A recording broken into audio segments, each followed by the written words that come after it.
Hello dear students, welcome to my YouTube channel Dream Achiever. I am Jitendra. Today is your topic past indefinite, double interrogative negative sentence and past continuous. तो dear students, आज मैं आप लोगों को past indefinite tense का double interrogative negative और इसके बाद पास्ट कंटिन्यूअस भी स्टार्ट कर देंगे। तो चलिए समय को बिना इन्वेस्ट किए क्लास को स्टार्ट करते हैं। हाँ, सबसे पहले एक बात ये बताना चाहता हूँ कि प्लीज़ आप लोग लाइक और सब्सक्राइब जरूर कर लीजिए। अगर आपको क्लास अच्छी लगे तो अंत में अपने साथियों के साथ शेयर भी कर दीजिए और उनसे एडवाइस भी करिए। तो चलिए स्टार्ट करते हैं पास्ट इंडेफिनिट टेंस।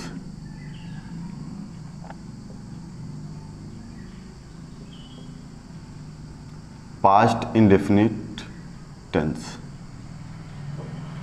अब प्यारे छात्रों, सबसे पहले हम पास्ट इंडेफिनिट टेंस में इसको एक बार फिर से पहचान और परिभाषा के तौर पे समझ लेते हैं, इससे आपको रिवीजन हो जाएगा। पास्ट इंडेफिनिट टेंस वो टेंस है जिस हिंदी वाक्य के अंत में या जिस हिंदी वाक्य में कार्य बीते हुए समय में किया गया था और वह कार्य इंडेफिनिट और अनिश्चित था, टाइम भी इसमें नहीं मेंशन था। अब इसकी पहचान देख लेते हैं। जिस हिंदी वाक्य के मुख्य क्रिया के अंत में आ, ई, ए या किया, आया, गया, पाया, लिया, दिया ये सब चीज़ें आती हैं तो प्रायः ऐसे सेंटेंसेस का ट्रांसलेट पास्ट इंडेफिनिट टेंस में किया जाता है। अब इसका सिंपल रूल को पहले देखते हैं। सिंपल रूल क्या, चलिए हम लिख के समझते हैं। सिंपल रूल है सब्जेक्ट प्लस वर्ब की second form plus object plus other word. ये आपका सिंपल रूल रहा ट्रांसलेट करने के लिए। अब इसके बाद यह सेंटेंस जैसे निगेटिव में आता है, यह सेंटेंस जैसे ही निगेटिव सेंटेंस में आता है और इसके साथ हेल्पिंग वर्ब डिड और साथ में नॉट का प्रयोग किया जाता है और उसके बाद यहीं पर वर्ब की फर्स्ट फॉर्म हो जाती है। पास्ट इंडेफिनिट टेंस यह एक ऐसा इकलौता सेंटेंस है जो कि सिंपल में होने पर वर्ब का सेकेंड फॉर्म यूज होता है और निगेटिव होने पर डिड नॉट के साथ वर्ब की फर्स्ट फॉर्म आ जाती है। अब यहाँ पर वर्ब की फर्स्ट फॉर्म आ जाती है तो ये आपका जो डू है ये आपका यही सेकंड फॉर्म डिड के रूप में आ जाता है, इसीलिए ये वर्ब फर्स्ट फॉर्म हो जाती है। तो चलिए अब हम डबल इंटरोगेटिव नेगेटिव की ओर चलते हैं। इंटरोगेटिव नेगेटिव तक हम लोग कवर कर चुके हैं।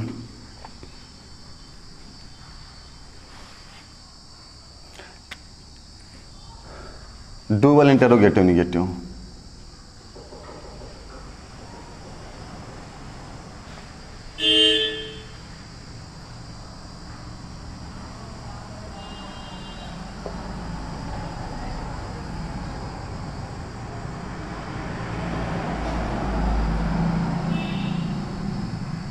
Dual interrogative negative sentence rule है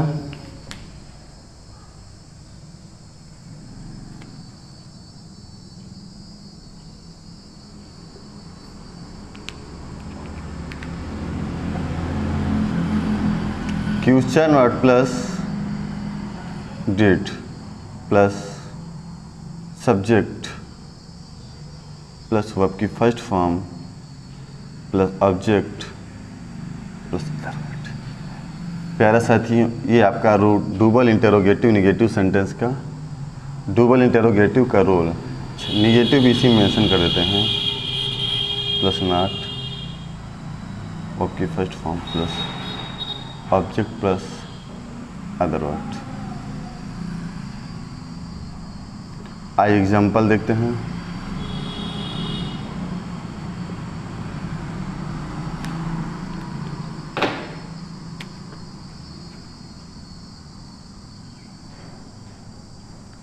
हम लोग अपना कार्य क्यों समाप्त नहीं किए। हम लोग अपना कार्य क्यों समाप्त नहीं किए। अब जैसे हमने पढ़ा वाक्य के अंत में किए शब्द आया, यह सेंटेंस इससे यह पता चला हमारा सेंटेंस पास्ट इंडेफिनिट है और वाक्य के बीच में क्यों आया। और इसमें नहीं आया। इससे हमें यह पता चला यह सेंटेंस पास्ट इंडेफिनिट टेंस का डबल इंटरोगेटिव और निगेटिव है। डबल इंटरोगेटिव का मतलब ये होता है कि वाक्य के पहले क्वेश्चन वर्ड आएगा, फिर उसके बाद हेल्पिंग वर्ब डिड आएगी प्लस सब्जेक्ट आएगा। अब हम यहाँ पर देखेंगे हम लोग है वी लगाएंगे, लेकिन इससे पहले देखेंगे क्वेश्चन वर्ड क्या है, क्यों के लिए वाई, फिर डिड, रूल के अकॉर्डिंग चलना है, प्लस सब्जेक्ट हम लोग, नॉट, वर्ब क्या है समाप्त करना, फिनिश, ऑब्जेक्ट क्या है अपना कार्य, वी यानी कि हम लोग हैं तो वी के साथ अपने के लिए आवर का प्रयोग किया जाएगा, our work. Why did we not finish our work. Next,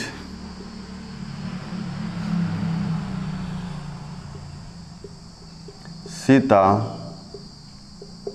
बाजार से लकड़ियाँ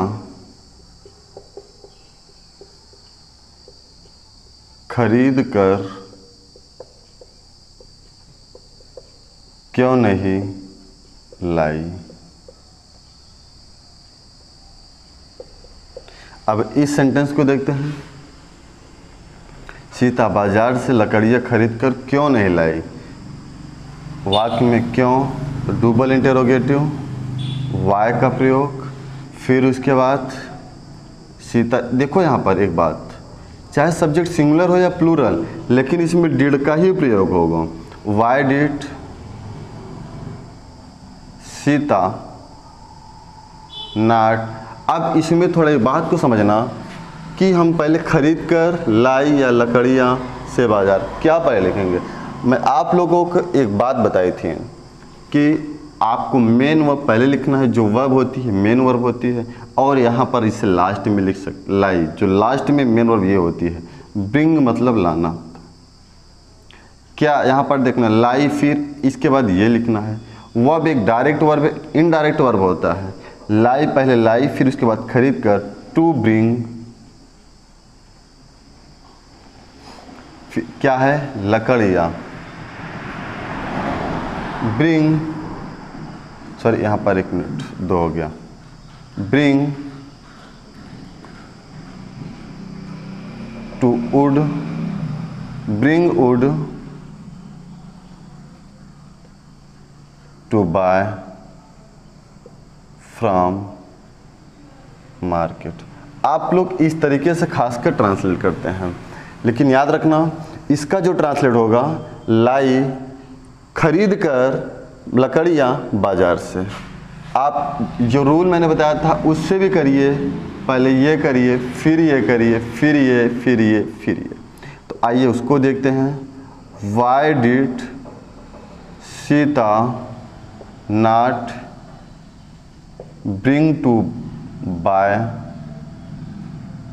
द वुड फ्रॉम मार्केट। याद रखना आपका ये ट्रांसलेट सही है। ब्रिंग क्या लाई, क्या करके खरीद के, ये नहीं। मैं बताया था जो तरीका, आपको पहले ये करना, फिर ये करना, फिर ये करना, फिर ये करना, अर्थात इसके अकॉर्डिंग आपका ये सही है। Why did Sita not bring to buy wood from market. तो चलिए अब कुछ और ट्रांसलेट लेते हैं।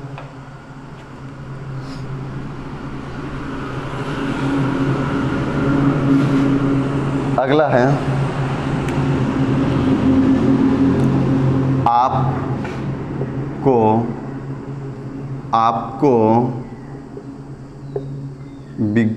क्या लिख रहे हैं, आपको विज्ञान कौन पढ़ाया।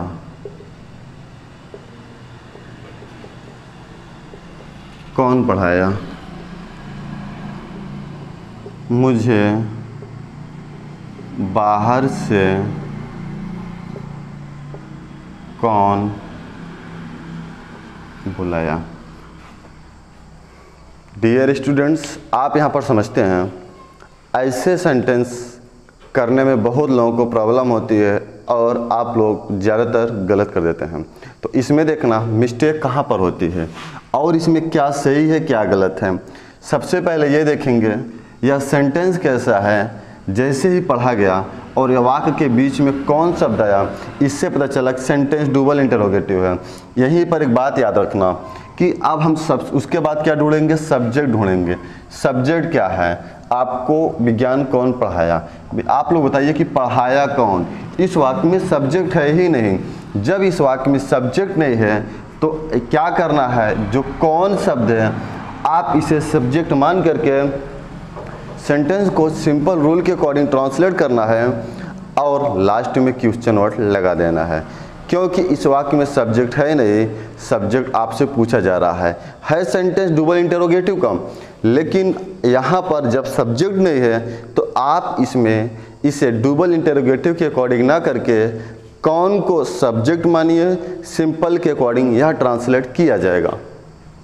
कौन लगाइए, हु, सब्जेक्ट बाद फिर क्या होता है, वर्ब, टीच का सेकेंड रूप टाट, कौन पढ़ाया, यू, साइंस। यहाँ पर आपका ये भी ऑब्जेक्ट और ये भी ऑब्जेक्ट है। और ऑब्जेक्ट को आप अगले तरीके से भी लिख सकते हैं, पहले सिंस लगाइए, टू यू लगा सकते हैं। अगले देखना, मुझे बाहर से कौन बुलाया, सेम पैटर्न का है तो यहाँ पर हु लगाइए, बुलाया, कॉल वर्ब का सेकंड फॉर्म का प्रयोग करिए, who called me out from, out from. अच्छा साइंस यहाँ पर है, यस, साइंस टू यू। प्यारे छात्रों, यहाँ से आपका डबल इंटरोगेटिव निगेटिव का सेंटेंस पास्ट इंडेफिनिट में समाप्त हो रहा है। अब हम पास्ट कंटिन्यूअस की ओर चलते हैं। चलिए अब हम पास्ट कंटिन्यूअस की ओर चलते हैं।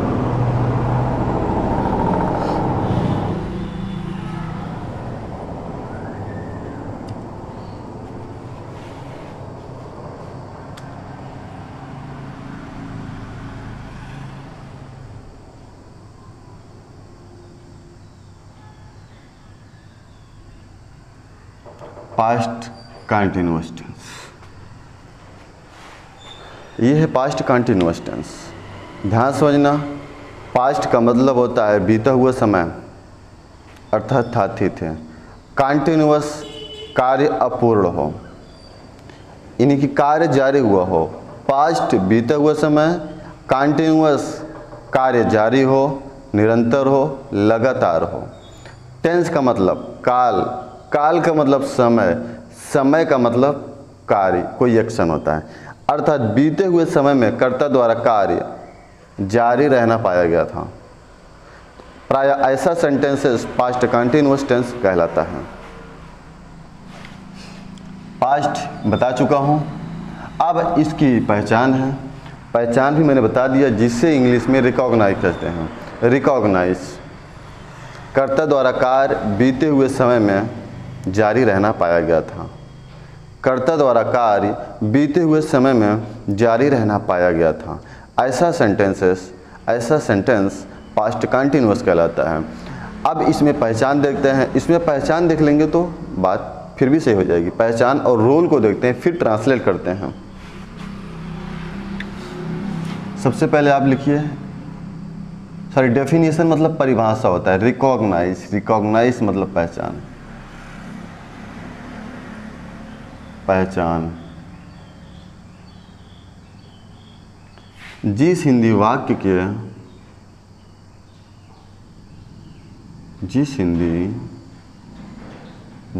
के मुख्य क्रिया के अंत में, मुख्य क्रिया के अंत में रहा था, रही थी, रहे थे आदि शब्द है। प्रायः ऐसे सेंटेंसेस का ट्रांसलेट पास्ट कंटिन्यूअस टेंस में किया जाता है। अब उसके बाद रूल को देखिए,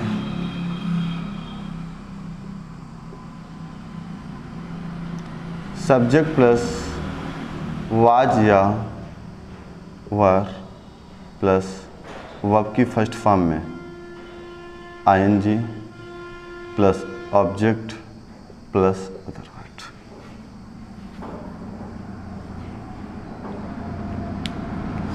यहाँ से एक बात और बताता हूँ, कंटिन्यू का मतलब होता है जारी रहना। आप ऐसे भी कंटिन्यू जिस सेंटेंस में रहा रही रहे शब्द आए, कंटिन्यू में वर्ब की फॉर्म जो होती है वो पार्टिसिपल होती है, वर्ब की फोर्थ फॉर्म होती है या जीरंड या पार्टिसिपल वर्ब होता है, अर्थात जिस वर्ब में आईएनजी लगा रहता है वह सेंटेंस प्रायः कंटिन्यू कहलाता है। तो अब यहाँ पर हम देखते हैं एग्जाम्पल के तरीके से कुछ अच्छे ढंग से समझते हैं। एग्जाम्पल्स,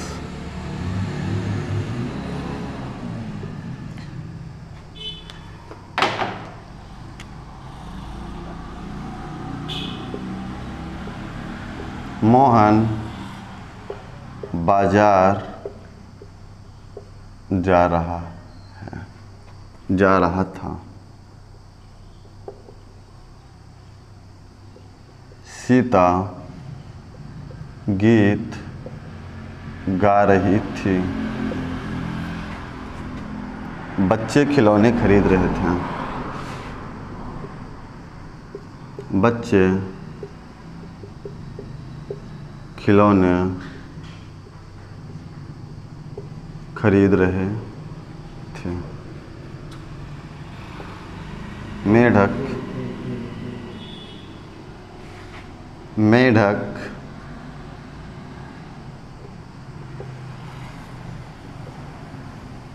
पानी में कूद रहा था। प्यारे छात्रों, आपके सामने यहाँ 4 ट्रांसलेट है। अब आप इसे करके बताइए। चलिए सबसे पहले हम सेंटेंस को पढ़ते हैं। किसी भी सेंटेंस का ट्रांसलेट करने से पहले हमें भली भांति पढ़ना चाहिए और पढ़ने के पश्चात समझना चाहिए यह सेंटेंस किस टेंस का है और यह किस सेंटेंस में भी है। सिंपल सेंटेंस है या इंटेरोगेटिव है या निगेटिव है या डबल इंटेरोगेटिव है, हमें इस बात को पहले समझना चाहिए, फिर उसका ट्रांसलेट करना चाहिए। इसे सब्जेक्ट प्लस वाज या वर्ब प्लस वर्ब की first form ING object other word. अब यहाँ पर एक बात सबसे पहले देखना कि यह सेंटेंस जो लिखा गया है यह सिंपल है, निगेटिव में भी नहीं है। यह सेंटेंस सिंपल है। अब वाज या वर्ब ये दोनों क्या हैं? ये हेल्पिंग वर्ब हैं। ये सब्जेक्ट को हिंदी में कहते हैं कर्ता, वर्ब को हिंदी में क्रिया कहते हैं। ये जो वर्ब आईएनजी लगा है वो तो कंटिन्यू है। अब ऑब्जेक्ट कर्म, ये है अन्य शब्द, ये अन्य तथ्य जो उससे रिलेटेड हैं, वो आपके अन्य तथ्य हैं। सबसे पहले यहाँ पर देखिएगा सब्जेक्ट क्या है, सब्जेक्ट किसे कहते हैं। अगर पूछा जाए कि सब्जेक्ट किसे कहते हैं, कर्ता द्वारा किया गया कार्य जिसके द्वारा कार्य किया जाता है वह कर्ता कहलाता है। मैं पढ़ा रहा हूँ, पढ़ाने का कार्य कौन कर रहा है? मैं कर रहा हूँ। अगर आपको कर्ता प्राप्त करना है, क्रिया से पहले कौन लगा दीजिएगा तो कर्ता पता चल जाएगा। जैसे सेंटेंस लिखा है मोहन बाजार जा रहा है, इस वाक्य में क्रिया जा रहा है तो क्रिया से पहले कौन लगाइए? बाजार कौन जा रहा है? तो आंसर निकलेगा बाजार मोहन जा रहा है। अगला बच्चे खिलौने खरीद रहे हैं, इसमें क्रिया से पहले कौन लगाइए? खरीदना, यही क्रिया है। खिलौने कौन खरीद रहा है? तो आंसर आएगा बच्चे खिलौने खरीद रहे हैं। ऐसे ट्रांसलेट को करने से पहले आपको सब समझना चाहिए।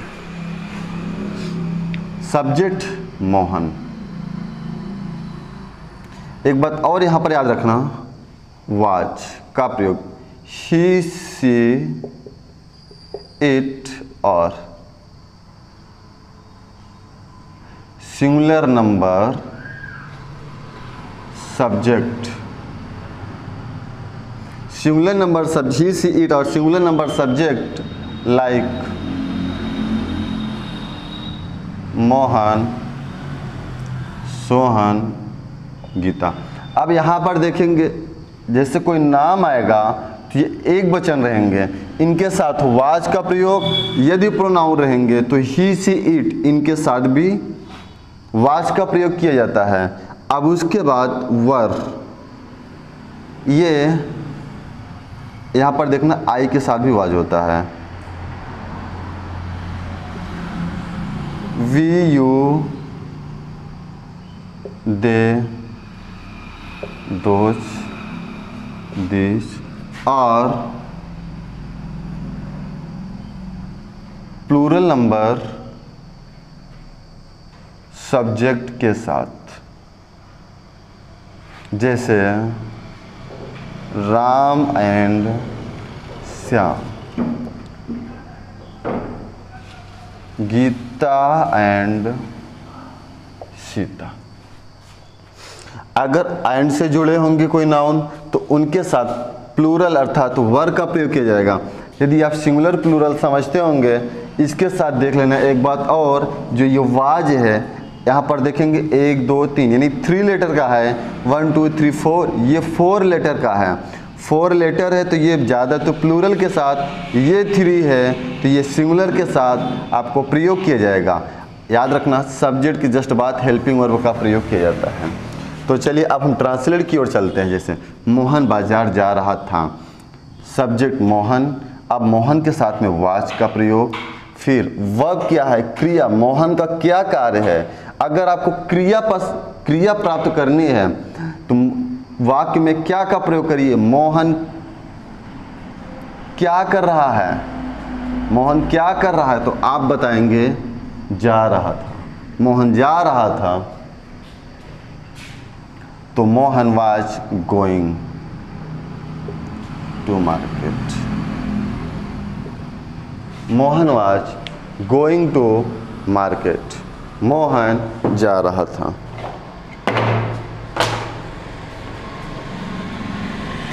अगला है सीता गीत गा रही थी।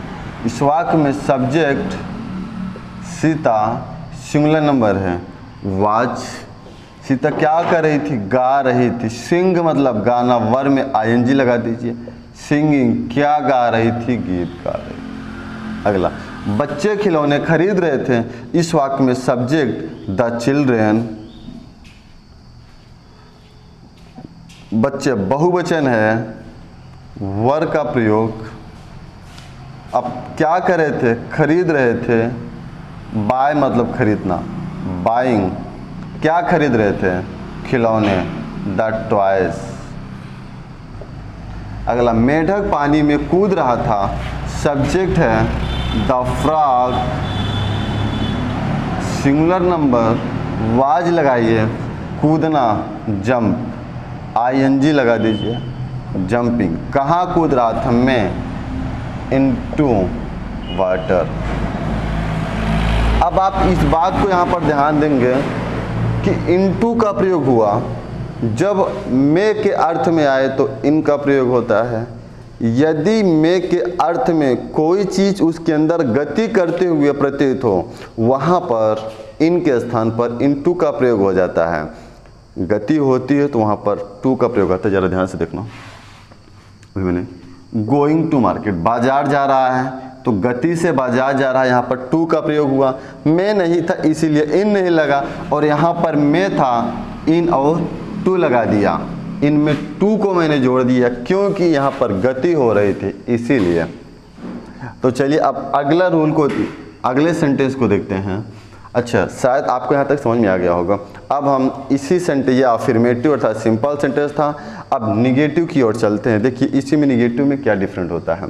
और यहाँ तक मैंने आप पिछली वीडियो में देखे होंगे तो मैं उसमें बहुत स्पष्ट रूप से बता दिया है कि किसी भी टेंस में यदि सेंटेंस सिंपल है, यदि सेंटेंस सिंपल है तो हेल्पिंग वर्ब के जस्ट बाद आपको नॉट का प्रयोग करना होगा। तो अब यहाँ पर subject plus was verb plus not यहाँ पर हो जाएगा। यदि इसमें अगर नहीं मेंशन करना चाहते हैं तो मोहन बाजार नहीं जा रहा था, तो इसका इंग्लिश ट्रांसलेट होगा Mohan was not going to market. तो मोहन बाजार नहीं जा रहा था, Mohan was not going to market. Sita गीत गा रही थी, सीता वाज नॉट, सीता गीत नहीं गा रही थी, Sita was not singing a song, इसे भी निगेटिव बनाएंगे तो यहाँ पर नॉट का प्रयोग बच्चे खिलौने यहाँ पर नहीं लगा देना, बच्चे खिलौने नहीं खरीद रहे थे, the children were not buying the toys. तो आइए फिर भी हम निगेटिव की ओर चलते, एक सेंटेंस यानी कुछ सेंटेंस निगेटिव लेते हैं, फिर उसके बाद इंटेरोगेटिव की ओर चलते हैं। इसे मिटा दे रहे हैं, आप लोग पहचान से उतार चुके होंगे। हाँ, याद रखना एक बात और है, हमें ट्रांसलेट करते समय इस समय जो आप पढ़ रहे हो हर सेंटेंस में यह माइंड में ज़रूर याद रखना चाहिए। जैसे मैंने पढ़ा मेढक पानी में कूद रहा था, तो हमारे माइंड में यह तुरंत क्लिक होना चाहिए, रहा था शब्द आया, ये था तो पास्ट, ये था तो पास्ट हो गया, अब रहा रही है तो कंटिन्यू हो गया। तो इसका मतलब है कि यह सेंटेंस पास्ट कंटिन्यू है और उसके साथ इसमें वाज या वर के साथ वर्ब की फर्स्ट फॉर्म में आईएनजी का प्रयोग होगा। याद रखें, जितनी बार इस सेंटेंस को आप लोग ट्रांसलेट करो उतनी बार इतनी चीज़ें माइंड में ज़रूर रिवीजन करो कि यह सेंटेंस किस टेंस का है और इसके रूल क्या होगा। यदि आप लोग इस प्रकार से पढ़ते चलोगे तो मैं यह गारंटी लेता हूँ आप कभी भूलोगे नहीं और आप कभी असफल नहीं होगे। तो चलिए निगेटिव की ओर चलते हैं।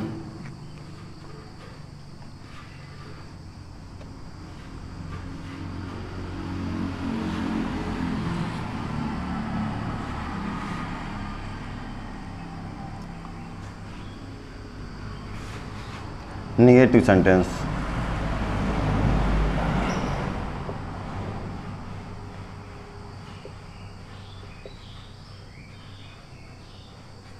यहाँ पर नॉट लगाना है। सेंटेंस लेते हैं, बढ़ई लकड़ी की मेज, लकड़ी की मेज नहीं बना रहा था। अब इसमें नॉट आ गया, सब्जेक्ट द कारपेंटर,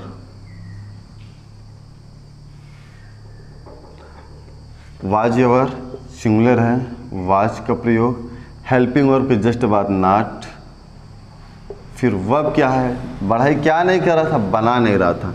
मेक मतलब बनाना, MAKING लगा दीजिए। मेकिंग क्या नहीं बना रहा था, लकड़ी की मेज, the table of wood. Next,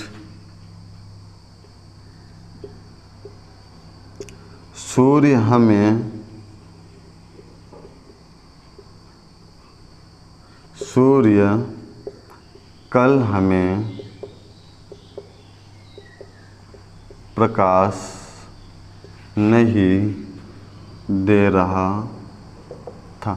अब यहाँ पर subject the son singular number है, वाज लगाइए, वाज नॉट क्या नहीं कर रहा था, दे नहीं रहा था।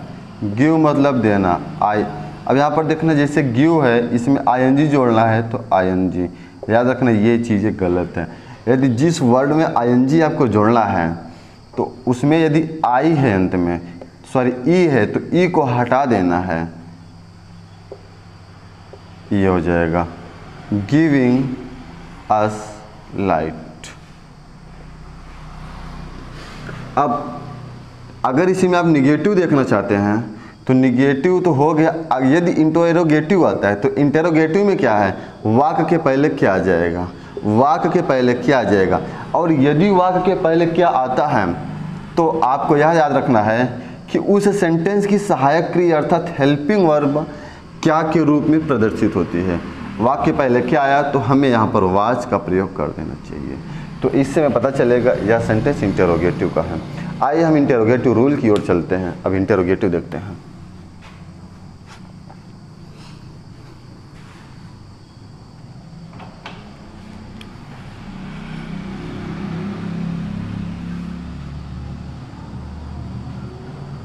Interrogative, negative sentence.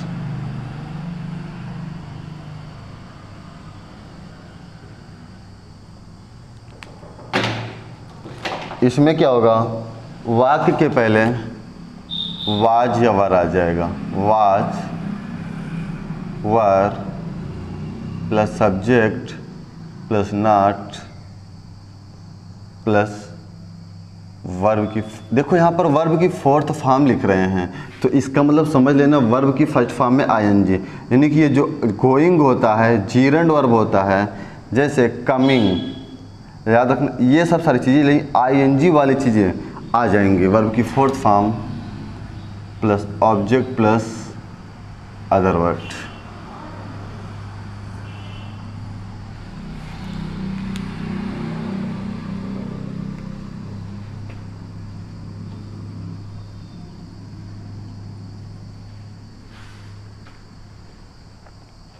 पहला एग्जाम्पल लिखिए,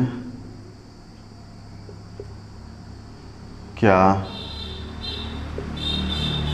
वे लोग कठिन परिश्रम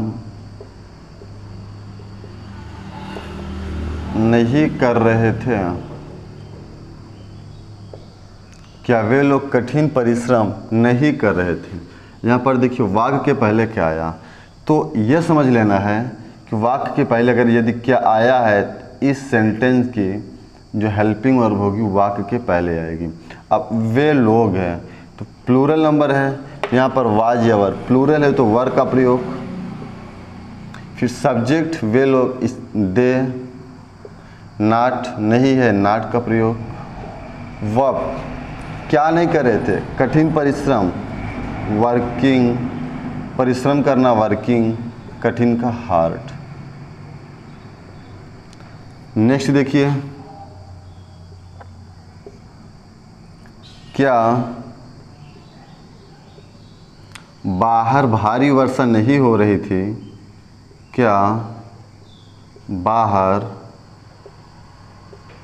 भारी वर्षा नहीं हो रही थी? वाक्य पहले क्या, यहाँ पर भारी वर्षा, याद रखना जब भी वर्षा से रिलेटेड बात आएगा तब वहाँ पर आपको इट का सब्जेक्ट इट मान लेना है, और इट रहेगा तो सब्जेक्ट सिंगुलर रहेगा। Watch it not raining heavily out from या आउटसाइड। प्यारे छात्रों, अब मैं अपनी क्लास को यहीं से समाप्त करता हूँ। यदि आपको वीडियो लाइक पसंद आए तो लाइक सब्सक्राइब शेयर करना ना भूलें। तो चलिए आज आपका दिन शुभ हो। धन्यवाद।